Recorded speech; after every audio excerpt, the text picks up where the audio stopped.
बिस्मिल्लाहिर्रहमानिर्रहीम। इस वीडियो में हम आपको डेमोंस्ट्रेट करेंगे कि किस तरीके से आप ऑटोमेशन सिस्टम के अंदर एक कोटेशन को किसी भी कस्टमर की जनरेट करते हैं। उसके लिए सबसे पहले हम सिस्टम में लॉगिन करते हैं और लॉगिन करने के बाद हमारे सामने डैशबोर्ड होगा।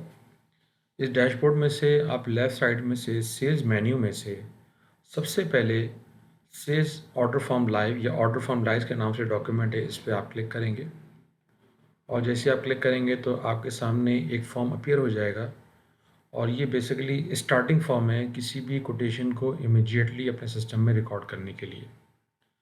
ये ऑर्डर फॉर्म लाइव आपके सामने आ गया। चाहे तो यहाँ से इसको आप थोड़ा सा मिनिमाइज़ कर सकते हैं क्लिक करके, ताकि स्क्रीन आपके सामने बड़ी हो जाए। और इसमें सबसे जो स्टार्टिंग पॉइंट है वो ये है कि इस ऑर्डर फॉर्म के थ्रू हम कोटेशन जनरेट कर सकते हैं फॉर द यूपीवीसी प्रोडक्ट्स और द पीपीआरसी प्रोडक्ट्स। तो सबसे पहले हम आपको एक सैम्पल दिखाते हैं यूपीवीसी प्रोडक्ट्स का। और उस कोटेशन को जनरेट करने के लिए अगर हमारा वो कस्टमर एग्जिस्टिंग हमारे पास है, पुराना कस्टमर है और उसकी डेटाबेस में ऑलरेडी लिस्टिंग मौजूद है, तो हम उस कस्टमर को अपने यहाँ पे ड्रिल डाउन करके लिस्ट में से सिलेक्ट कर लेंगे।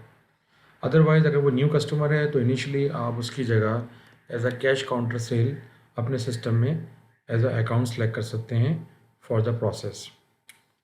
सेकंड ऑप्शन में आएगा आपके पास कि कौन सेल्समैन है, तो जो सेल्समैन जिस आईडी से लॉगिन करेंगे वो अपनी आईडी यहाँ से सिलेक्ट कर लें।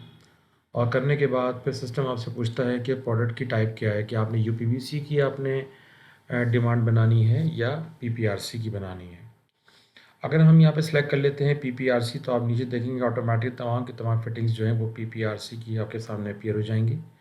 और इसी तरीके से अगर आप यूपीवीसी की प्रोडक्ट को सिलेक्ट करेंगे तो आपके सामने तमाम प्रोडक्ट यूपीवीसी की आ जाएंगी। अच्छा, चूँकि कुछ आइटम ऐसे हैं जो कि यूपीवीसी स्पेसिफिक है, तो लिहाजा हमने उन आइटम्स को भी यूपीवीसी के अंदर ही लिया हुआ है। मिसाल के तौर पे थ्रेड्स हो गए, सॉल्यूशन हो गया, और इसी तरीके से डिफरेंट किस्म के हुक्स हो गए 1 इंची के 2 इंची के, वो भी हम यूपीवीसी की कैटेगरी के अंदर फॉल करते हैं वो। सेकेंडली, जब हम ऑर्डर को फाइनली प्रोसेस करने जाएंगे तो हम पहले से यहाँ पर डिफ़ाइन कर देते हैं कि हमने ये जो कोटेशन है ये किस ब्रांड के ऊपर जनरेट करनी है। तो जो पहले से सिस्टम में कोई प्री डिफाइंड ब्रांड्स हैं जिनकी हमने पहले से प्राइस लिस्ट डाल रखी है एज़ पर करंट जो भी जिस टाइम पे ये ऑर्डर फॉर्म बनाया जा रहा होगा, तो वो यहाँ से ब्रांड आप सेलेक्ट कर लेंगे। मिसाल के तौर पे हम कहते हैं कि हमने ये स्टीलेक्स के अंदर ये कोटेशन जनरेट करनी है। अच्छा, इसमें कुछ चीज़ ऐसी भी हैं जो कि आप एड ऑन के तौर पे इस्तेमाल करेंगे। मिसाल के तौर पे ये हो सकता हो कि आप जब कोटेशन बनाने जाएँ तो यहाँ पे इस वक्त आपके पास सिलेक्शन किसी एक ब्रांड की है, लेकिन आपने उसको वो प्रोडक्ट किसी को मल्टीपल ब्रांड्स में देना हो। इसका आसान तरीका ये है, सबसे पहले तो आप ये सॉर्ट आउट कर लें कि जो कोटेशन आपने बनानी है मैक्सिमम आइटम आपने कौन से ब्रांड के सिलेक्ट करने हैं। तो बाय डिफ़ॉल्ट पहले आप उस ब्रांड को यहाँ से सिलेक्ट कर लीजिए। करने के बाद फिर नेक्स्ट स्टेप ये है कि कस्टमर का नाम, जिस कस्टमर के नाम पे आपने ये बनानी है, आप यहाँ पे उसका नाम लिख देंगे डेमो कस्टमर। कॉन्टैक्ट नंबर में का जो 11 डिजिट का सेल फ़ोन नंबर है वो आप यहाँ पे टाइप कर दें। उसके बाद कॉन्टैक्ट पर्सन, हो सकता हो कि डेमो कस्टमर के बाद जिस बंदे से आप इंटरेक्शन कर रहे हैं उसका नाम या प्रोफाइल कुछ और हो, तो वो नाम स्पेसिफिक आपने किसी को अटेंशन करना हो तो आप यहाँ पे नाम फिल इन कर लेंगे। मिसाल के तौर पर नाम लिख देते हैं इमरान। अदर एक्सपेंस में आप ये ऐड कर सकते हैं कि अगर आपने डिलीवरी चार्जेस चार्ज करने हैं अपने कस्टमर से या और किसी और अकाउंट में चार्ज करने हैं जो कि आपने उसके बिल में ऐड करने हैं, तो वो आप यहाँ पे अमाउंट एंटर कर सकते हैं। मिसाल के तौर पे हम कहते हैं कि 2000 रुपीज़ के डिलीवरी चार्जेस भी होंगे अगर हम जब इसको ईमेल डिलीवर करेंगे। फिर उसके बाद सिस्टम आपसे पूछेगा कि इस कोटेशन की जो वैलिडेशन है वो कब तक की है। तो कैलेंडर में से जो भी आप नेक्स्ट फॉरवर्ड डेट्स हैं वो आप सेलेक्ट कर सकते हैं। मिसाल के तौर पर ये कोटेशन जो है ये वैलिड है बाय 26 नवंबर 2021। फिर हम मोड सेलेक्ट करेंगे कि कैश में आपने सेल करना है, कस्टमर के साथ पेमेंट टर्म्स क्या होंगी, क्रेडिट पे होंगी तो क्रेडिट क्या 30 डेज़ का है या 45 डेज़ का है, तो वो आपने यहाँ से क्रेडिट रेट सेलेक्ट कर ली है। इसी तरीके से फिर उसके बाद आपके पास तमाम की तमाम जो यूपीवीसी के प्रोडक्ट्स हैं वो लिस्ट डाउन हो जाएंगी। अब एक लंबी लिस्ट होने की वजह से हो सकता हो कि आपको कुछ चीज़ क्विकली सर्च करना हो, तो आप जिस ब्राउज़र में भी ये फिटिंग कर रहे हों उसमें एक आप कीबोर्ड से शॉर्टकट की भी इस्तेमाल कर सकते हैं। मिसाल के तौर पे अगर हम कीबोर्ड से Ctrl+F दबाएंगे तो हमारे सामने एक पॉपअप खुल जाएगा और यहाँ पे हम जो भी चीज़ टाइप करेंगे ऑटोमेटिक हमारा कर्सर उस पर्टिकुलर आइटम के ऊपर जंप भी कर सकता है, ताकि आप आसानी के साथ किसी आइटम को क्विकली सर्च करके वहाँ पे उसकी क्वांटिटी को, डिमांड क्वांटिटी को एंटर कर सकें। मिसाल के तौर पे इस वक्त डिफ़ॉल्ट सेलेक्ट हुआ हुआ है पाइप, और हम यहाँ पे लिख देते हैं एल्बो। तो जैसे ही हमने एल्बो लिखा तो ऑटोमेटिक सिस्टम ने उसको हाईलाइट कर दिया कि एल्बो सारी ये लिखी हुई है आपके पास। और यहीं पर ही अगर हम सर्चिंग के अंदर स्पेस देके हम कर देंगे 3 इंच, तो फर्दर स्पेसिफिकली उस कर्सर उसके ऊपर जंप कर जाएगा, दिखाएगा आपको कि सिस्टम ने 1 से 2 रिकॉर्ड फाउंड किए हैं, यानी कि एक एल्बो 3 इंच है और एक प्लग एल्बो 3 इंच है। तो इस आसानी के साथ आप किसी भी प्रोडक्ट की क्विकली जंप करके वहाँ पे क्वांटिटी डाल भी सकते हैं। और अगर आपने रैंडमली करना हो, मिसाल के तौर पे हम कहते हैं कि 3 इंची का एल्बो वो है 4 जाएंगी, 6 इंची की 2 जाएंगी, प्लग एल्बो 4 इंची की 1 जाएगी। इसी तरह टी 6 इंची की, बल्कि हम कर देते हैं 3 इंची की 12 जाएंगी। तो इस तरह से आप अपनी पूरी टू पूरी डिमांड को, जितने भी अवेलेबल और रनिंग आइटम्स हैं, उसकी एक कोटेशन का जो फॉर्मेट है, आइटम्स हैं, हम यहाँ पे ऑलरेडी सिस्टम में प्री डिफाइन कर दिया है। 2 इंची के पी ट्रैप, 3 इंची के पी ट्रैप 3 कर दिए। फिर इसी तरीके से फर्दर और जो आपने आइटम ऐड करने हैं वो सारे के सारे यहाँ पे लिस्ट डाउन है, आप उनको ऐड कर सकते हैं। हुक हैं, आपने कहा जी 1 इंची का हुक 24 देने हैं, और सोल्यूशन जो है वो 8 डब्बियाँ जाएंगी 500-250 ग्राम की। और इसमें सोल्यूशन भी हमने 2 बनाए हुए होंगे। अगर हम यहाँ पे टाइप करते हैं सॉल्यूशन, तो ये सोल्यूशन 500 ग्राम है, और नेक्स्ट जंप करते हैं तो ये है 200 ग्राम। तो आप यहाँ से भी सर्च कर सकते हैं अगर आपको इमीडिएटली कोई चीज़ नज़र ना आ रही हो। फाइनली ये हमने कोटेशन तैयार कर ली, इसके पैरामीटर्स हमने यहाँ पे दे दिए। और एक दफ़ा दोबारा यहाँ कुछ कैश काउंटर से सिलेक्ट कर लेते हैं। अब जब हम बिल्कुल इसके बॉटम में जाएंगे तो यहाँ पे एक प्रोसेस का बटन है, हमने इस प्रोसेस के बटन पे क्लिक किया। जैसे हम क्लिक करेंगे ऑटोमेटिक ये प्रोसेस होगा, लिखा हुआ आ जाएगा ऑर्डर प्रोसेस्ड। लेकिन अब इसका सेकंड स्टेप ये है कि अब इसको फाइनलाइज करने के लिए, इसमें कुछ चेंजेस करने के लिए, हम अब इसी ऑर्डर को अगेन सेल्स मेन्यू में जाके एक आपको ऑप्शन नज़र आएगा सेल्स ऑर्डर फॉर्म एक्वा एज, आप इसके ऊपर क्लिक करेंगे। जब आप क्लिक करेंगे तो आपके सामने एक और फॉर्म अपीयर होगा, और यहाँ पे सबसे पहले जो भी आपने फॉर्म जनरेट किया है आप उसको यहाँ पे सर्च कर लेंगे। सर्च करने पे डिफरेंट फ़िल्टर्स हैं, आप बाय डेट भी कर सकते हैं, बाय कस्टमर नेम भी कर सकते हैं, बाय स्टेटस भी कर सकते हैं। स्टेटस से मुराद ये है कि ये जो आपने ऑर्डर बनाया था ये पोस्टेड है या अनपोस्टेड है। बाय डिफ़ॉल्ट जब फर्स्ट टाइम आप किसी ऑर्डर को जनरेट करेंगे तो वो अनपोस्टेड फॉर्म में होगा, और किसी भी अनपोस्टेड फॉर्म के वाउचर को सर्च करने के लिए आप यहाँ से सिलेक्ट करेंगे बाय स्टेटस, और सिंपली टेक्स्ट बॉक्स में अगर आप लिख देंगे यू कैपिटल में, यानी कि अनपोस्टेड, तो वो इस बेसिस के ऊपर आप जब सर्च के बटन पर क्लिक करेंगे तो जितने भी डॉक्यूमेंट अनपोस्टेड पड़े होंगे सारे दिखा देगा। सर्चिंग में इस बात का ज़रूर ख्याल रखिएगा, बाय डिफ़ॉल्ट एक पेज के ऊपर 5 डॉक्यूमेंट अपीयर होते हैं, बाकी वो नेक्स्ट पेज पे जंप कर जाते हैं। तो अब यहाँ से अगर आपको कोई डॉक्यूमेंट नंबर नज़र ना आए तो नीचे से आप पेजेस ज़रूर देख लें कि हो सकता है वो क्या हो कि वो पर्टिकुलर डॉक्यूमेंट किसी नेक्स्ट पेज के ऊपर हो। तो चूँकि डॉक्यूमेंट कुछ सैम्पल पहले से 1 2 3 4 5 जनरेट हुए हुए थे, तो इसका मतलब है जो हमने बनाया होगा वो आखिरी वाला होगा। तो हम पेज 2 पर क्लिक करते हैं, और हमारे पास जो आखिरी वाउचर आ रहा है, या सॉरी ऑर्डर आ रहा है, जो कि 16 तारीख में है, वो है 10008। इसी तरह सर्च करने के डिफरेंट तरीके और भी हैं, आप उसको बाय डेट भी कर सकते हैं। अगर आप बाय डेट करेंगे तो आप यहाँ पे डेट का जो फॉर्मेट है उसमें पहले मंथ लिखेंगे, बाद में डेट लिखेंगे। मिसाल के तौर पे 11वां महीना 16 तारीख और 2021। अगर हम बाय डेट सर्च करें तो वो आपको बाय डेट सर्च कर देगा। यहाँ पर क्लिक करते हैं डॉक्यूमेंट पे।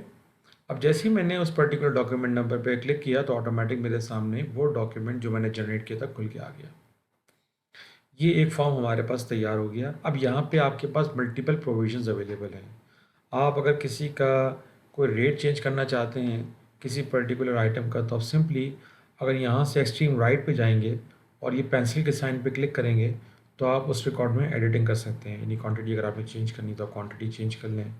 इसी तरह आपने कोई रेट चेंज करने हैं, यहाँ पे चूँकि ये डेमो वर्जन है तो ये 2 दफ़ा रिपीट हो रहा है, तो यहाँ पे आप अगर मल्टीपल टाइम भी लिख देंगे कि नहीं 280 रुपये रेट नहीं लगाना बल्कि इसका रेट लगाना है 300 रुपये, तो आप दोनों जगह फ़िलहाल चूँकि डेमो वर्जन है आप दोनों में सेम वैल्यू को पास करके आप इसको जब यहाँ पे फ्लॉपी के साइन पे क्लिक करेंगे तो ये 300 रुपये के रेट से सेव हो जाएगा।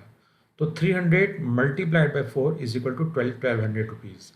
अच्छा, अब यहाँ पे केस क्या है कि यहाँ पे इस पर कोई डिस्काउंट इस पर अप्लाई नहीं हुआ हुआ है। तो ये एक ऑर्डर फॉर्म जनरेट करने के बाद अब आपके पास यहाँ पे चॉइस अवेलेबल है कि आपने किन चीज़ों पे डिस्काउंट लगाना है, किन पे डिस्काउंट नहीं लगाना है। लेकिन फर्स्ट अटैम्प्ट में हम करेंगे क्या कि पहले सब पे हम एक डिस्काउंट अप्लाई कर देंगे, और डिस्काउंट अप्लाई करने के लिए हम सेलेक्ट करेंगे कि आपने इसके ऊपर जो डिस्काउंट लगाना है वो किसका लगाना है। तो हम कहेंगे जी स्टीलेक्स ब्रांड है और ये हम अपने कस्टमर को 30% डिस्काउंट पे दे रहे हैं। ये करने के बाद जैसे ही हम अप्लाई करेंगे, ऑटोमेटिक सिस्टम तमाम के तमाम आइटमों के ऊपर कैलकुलेशन करेगा। 300 रुपये का रेट था, इस पर 30% डिस्काउंट अप्लाई किया और उसके बाद जो उसकी वैल्यू नेट बनी वो बन गई 840 रुपये। अब इसी तरीके से यहाँ भी एक आइटम था एल्बो 6 इंच, इसके कोई रेट नहीं थे, तो लिहाजा हम इसको यहाँ से एडिट कर लेते हैं और इसको हम कर देते हैं 400 रुपये और इसको हम करते हैं सेव। तो ये सिस्टम ने इसको ऑटोमेटिकली कैलकुलेट भी कर लिया और इसको अपडेट भी कर दिया। इसी तरीके से नीचे आते हैं और यहाँ पे जैसा कि आपने देखा, चूँकि हुक के रेट डिफाइन नहीं थे तो लिहाजा यहाँ पे कोई कैलकुलेशन नहीं हुई। अब मिसाल के तौर पे आप कस्टमर को ये आपने फुल रेट पे देना है, कोई डिस्काउंट अप्लाई नहीं करना है, तो फाइनली आप उन आइटमों को सिलेक्ट करेंगे, इन पे वर्किंग करेंगे जिनके ऊपर से डिस्काउंट को ख़त्म करना हो या डिस्काउंट अप्लाई ना करना हो। तो अगेन हम हुक के अंदर आते हैं, इस पर क्लिक करते हैं और इसके हम परसेंटेज को कर देते हैं डिस्काउंट को 0 और इसकी हम सेलिंग प्राइस कर देते हैं 15 या 15 रुपये का एक। दोनों जगह हमने टाइप कर दिया। टाइप करने के बाद हमने इसको सेव किया तो सिस्टम ने इसको 360 रुपीज़ के हिसाब से कैलकुलेट कर लिया। इसी तरीके से सोल्यूशन है। सोल्यूशन के मिसाल के तौर पे हम कहते हैं ये 250 ग्राम का सोल्यूशन सॉल्वेंट है ये, और इसका रेट है फॉर एग्जांपल 800 रुपये। ये हमने दोनों जगह फ़िलहाल टाइप कर दिया। परसेंटेज इसकी डिस्काउंट की हमने कर दी 0 और इसको हम कर लेंगे सेव। तो इस तरीके से आपने ये भी कैलकुलेट कर लिया। इसी तरीके से आप समझते हैं कुछ आइटम ऐसे हैं जो मिस हो गए या डालने से रह गए, तो यहाँ से आप मज़ीद आइटम्स को ऐड भी कर सकते हैं। यहाँ पे आपके पास पूरे के पूरे सिस्टम की जो लिस्ट ऑफ इन्वेंट्री वो उठ के आ जाएगी और यहाँ से अपनी बाय चॉइस, लेकिन इस बात का ज़रूर ख्याल रखिएगा चूँकि यहाँ पे लिस्टिंग पूरी उठ के आ रही है, तो यहाँ पे आपने अगर आप यूपीवीसी के आइटम बना रहे हैं तो यूपीवीसी का आइटम ही इस लिस्ट में से सिलेक्ट कीजिएगा ताकि इसमें मिस्टेक ना हो जाए। फॉर एग्जांपल हम कहते हैं कि पाइप 2 इंच यूपीवीसी पाइप्स हमने, या SDR-26 हमने सिलेक्ट कर लिया। हमने कहा 2 पाइप्स हैं और 600 रुपये के रेट से हैं और इसको हम यहाँ पे फॉर इंस्टेंस हम कहते हैं 30% डिस्काउंट भी है। अच्छा, इसमें भी कोई थोड़ा सा इशू है। ये पाइप हमने इसके अंदर ऐड किया है SDR-26, सॉरी, ये पाइप हमारे पास आ गया और ये कैलकुलेशन भी हो गई 600 रुपये के हिसाब से और ये सिस्टम में अपडेट भी हो गया। तो फाइनली हमने अपनी पूरी कोटेशन को तैयार कर लिया। करने के बाद आखिरी स्टेप में हमारे पास जो रह जाएगा कि हमने इसका प्रिंट आउट निकालना है। प्रिंट आउट निकालने के लिए सिंपली ये कोटेशन का बटन है, हमने कोटेशन पे क्लिक किया। जैसे हम कोटेशन पे क्लिक करेंगे तो ऑटोमेटिक वो ऑर्डर हमारे सामने प्रीव्यू होके आ जाएगा। ये प्रोसेस हुआ। प्रोसेस होने के बाद ये कोटेशन आपके सामने तैयार होके आ गई। डेमो कस्टमर, कस्टमर का नाम, उसका कंप्यूटराइज नंबर, उसकी date of generation, date of validity, payment की टर्म्स, तमाम number of items, total gross amount, delivery charges, net amount. नीचे आपके बॉटम में इसके फुटर्स आ गए। और इस रिपोर्ट को सिंपली अगर आपने डायरेक्टली आपने प्रिंट भेजना है या आपने अपने कस्टमर को भेजना है तो आप ये फ्लॉपी के साइन पे क्लिक करके इसको एक्सपोर्ट कर सकते हैं, एक्सेल में भी और PDF में भी और वर्ड में भी। अगर हम PDF पे क्लिक करेंगे तो एग्जैक्टली ये A4 साइज़ के पेपर के ऊपर पूरा का पूरा आपका कोटेशन बन के आ जाएगा। इसको हम डाउनलोड करेंगे। डाउनलोड किया, ये डॉक्यूमेंट डाउनलोड हो गया और जब इस डॉक्यूमेंट हम खोलेंगे तो आप ये देखेंगे पूरा का पूरा आपके सामने डॉक्यूमेंट आ गया। इसको डायरेक्टली आप प्रिंट भी कर सकते हैं, प्रिंट आउट भी निकाल सकते हैं या अपने कस्टमर को वाया मेल या व्हाट्सएप आप शेयर भी कर सकते हैं। तो ये एक सिंपल प्रोसेस था जिसकी मदद से आप कोटेशंस को जनरेट करते हैं और उसमें चेंजेस करते हैं, अपडेट करते हैं और कस्टमर को वो उनके साथ सबमिशन करवाते हैं। तो नेक्स्ट वीडियोज़ में आपको इसकी फर्दर और जो डिफरेंट इसके एंगल्स हैं, इनकी जो इससे रिलेवेंट रिपोर्टिंग्स हैं, हम वो इसमें एक्सप्लोर करेंगे। और आप ये समझते हैं कि कोई कोटेशन आपसे गलत बन गई है या आप उसको सिस्टम में से डिलीट करना चाहते हैं, तो पहले तो हम बात करते हैं आइटम्स की। अगर आपने इसमें से कोई गलत आइटम बाय मिस्टेकली गलत सेलेक्ट कर लिया, आप उसको रिमूव करना चाहते हैं, तो उसी रॉ के आखिर में आप जाके ये डस्टबिन है, इस पर क्लिक करेंगे तो ऑटोमेटिक ये रिकॉर्ड सिस्टम में से डिलीट हो जाएगा। और इसी तरह से आपको कोई नया आइटम ऐड करना हो तो यहाँ लिस्ट में से आप उसको ऐड भी कर सकते हैं और किसी को आपने चेंज करना हो तो ये ऐड पेंसिल का साइन दबा के किसी भी रिकॉर्ड को आप उसकी क्वांटिटी को, उसके रेट को, उसकी परसेंटेज को चेंज भी कर सकते हैं। Thank you.